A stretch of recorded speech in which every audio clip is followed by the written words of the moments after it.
तो अब तक हमने जो लूप देखे हैं फॉर लूप और व्हाइल लूप, उनको हम एंट्री कंट्रोल्ड लूप कहते हैं, क्योंकि जो लूप की शुरुआत है वहाँ पर ही हम उसकी टेस्ट कंडीशन चेक करते हैं। अगर वो टेस्ट कंडीशन ट्रू होगी तो लूप के अंदर कंट्रोल जाता है, अगर वो फॉल्स होगी तो लूप एग्जीक्यूट नहीं होता है।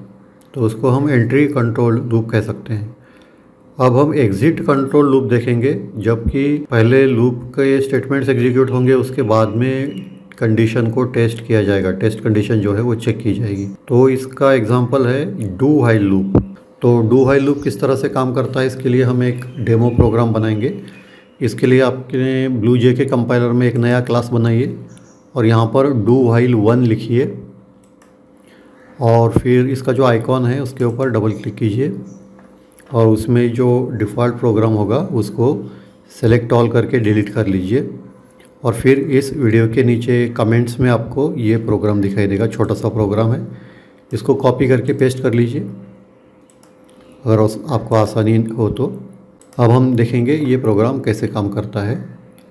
तो इसका नाम है do while demo 1, class do while 1, public static void main string arguments. यहाँ पे हमने एक इंटीजर वेरिएबल यहाँ पे डिक्लेयर किया है, इंटीजर i = 0। डू, तो व्हाइल की जगह हमने यहाँ पे पहले डू लिखा है, डू के बाद में हम यहाँ पे स्टेटमेंट्स लिखते हैं, system out print hello world और i++। तो एक तो हम i की वैल्यू इंक्रीमेंट करेंगे और उसके बाद में हेलो वर्ल्ड लिखेंगे। तो ये कितनी बार होगा, व्हाइल i <5, i की वैल्यू 0 से शुरू होगी और 5 तक जाने तक ये जो है ये प्रिंट करेगा सिस्टम आउट प्रिंट। अब इसको हम सेव किए, कंपाइल करके देखें, कंपाइल करें और फिर इसको रन करेंगे। तो 5 बार हमको यहाँ पे हेलो वर्ल्ड दिखाई देता है।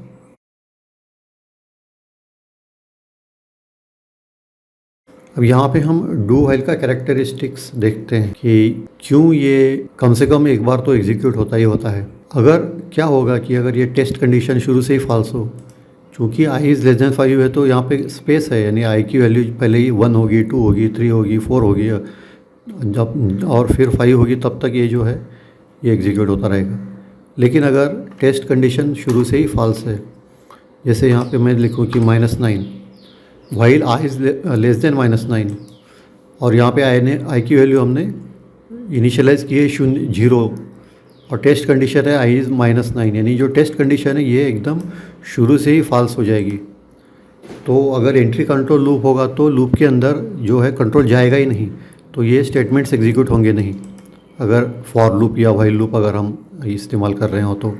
लेकिन डू व्हाइल लूप में क्या होता है, डू व्हाइल लूप में तो टेस्ट कंडीशन का पता होता नहीं शुरू में, इसलिए पहले ये दोनों स्टेटमेंट्स एग्जीक्यूट हो जाते हैं और फिर उसके बाद में टेस्ट कंडीशन चेक की जाती है। तो इसको हम सेव करके कंपाइल करें और फिर इसको हम रन करेंगे। तो देखिए एक बार यहाँ पे हेलो वर्ल्ड प्रिंट हो गया, यानी कि जो डू व्हाइल लूप है उसके अंदर टेस्ट कंडीशन शुरू से भी अगर फॉल्स हो तब भी जो है वो कोड ब्लॉक है एक बार एग्जीक्यूट होता है ज़रूर। तो कभी कभी उस तरह की भी आपको ज़रूरत पड़ सकती है।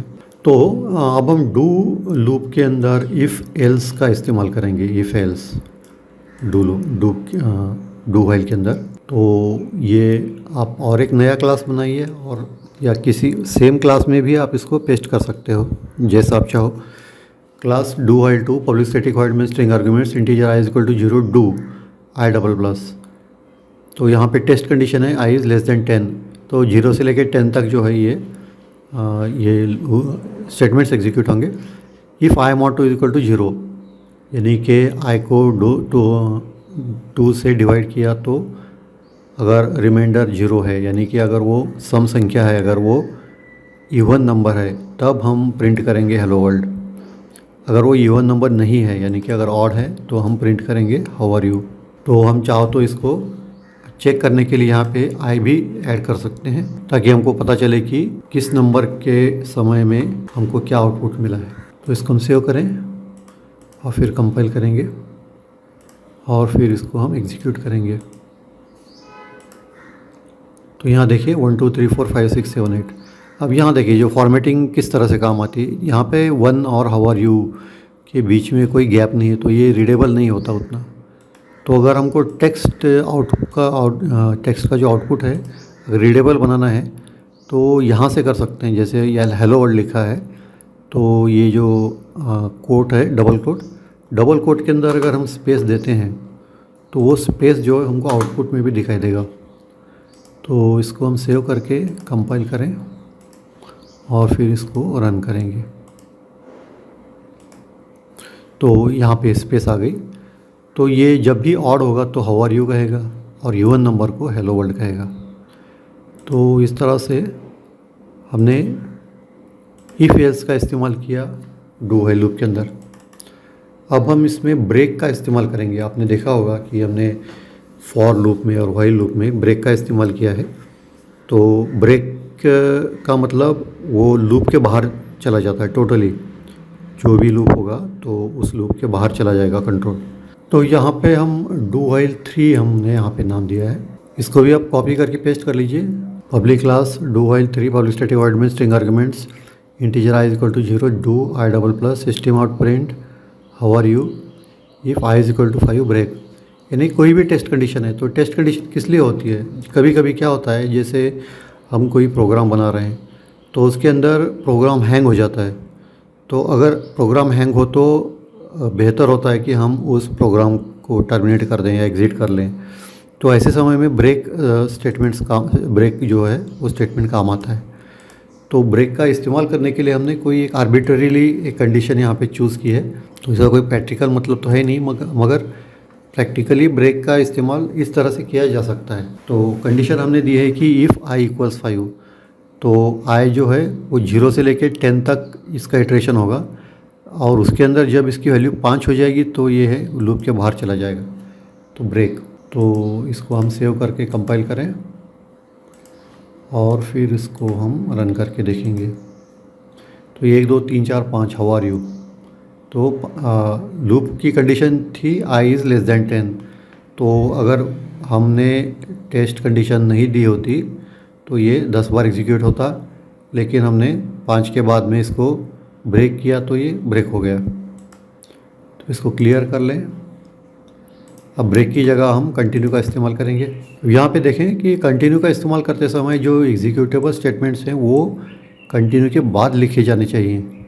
ब्रेक में ऐसे नहीं होता। ब्रेक में अगर ये एग्जीक्यूटेबल पहले भी हो तो भी कोई फ़र्क नहीं पड़ता, लेकिन कंटिन्यू क्या करता है कि कंटिन्यू के बाद जो भी आप यहाँ पे स्टेटमेंट्स देते हो वो स्किप कर देता है। तो अगर आपको इनको स्किप करना है तो आपको प्रोग्राम इस तरह से लिखना होगा कि ये स्टेटमेंट्स जो एग्जीक्यूटेबल्स कंटिन्यू के बाद आ जाए। तो यहाँ हमने किया क्या है, integer i equal to 0 do i double plus if i not to equal to 0। अगर जो i है वो अगर सम संख्या है, अगर वो इवन है, तब कंटिन्यू माने स्किप कर दो, इसके बाद जो लिखा है उसको स्किप कर दो और लूप का नेक्स्ट इटरेशन में चले जाओ। तो ये सम संख्या जब भी आएगी तब ये सिस्टम आउट प्रिंट नहीं करेगा। तो इसका आउटपुट देखने के लिए, चेक करने के लिए हमने यहाँ पे i भी लिखा है ताकि आपको आउटपुट में पता चले कि किस समय इसने क्या किया। अगर i मॉड टू 0 नहीं होगा तब ये प्रिंट करेगा, यानी जब भी विषम संख्या होगी, जब भी नंबर ऑड होगा तब यह हाउ आर यू प्रिंट करेगा। तो इस तरह के ट्रिक्स आपको याद रखने चाहिए, किस तरह से इनका इस्तेमाल किया जाता है। अब इसको हम सेव करके देखें, कंपाइल, और ये वाइड में स्ट्रिंग आर्गुमेंट्स। अब देखें यहाँ पे जैसे हम चाहते थे उसी तरह से आउटपुट हमको मिला है।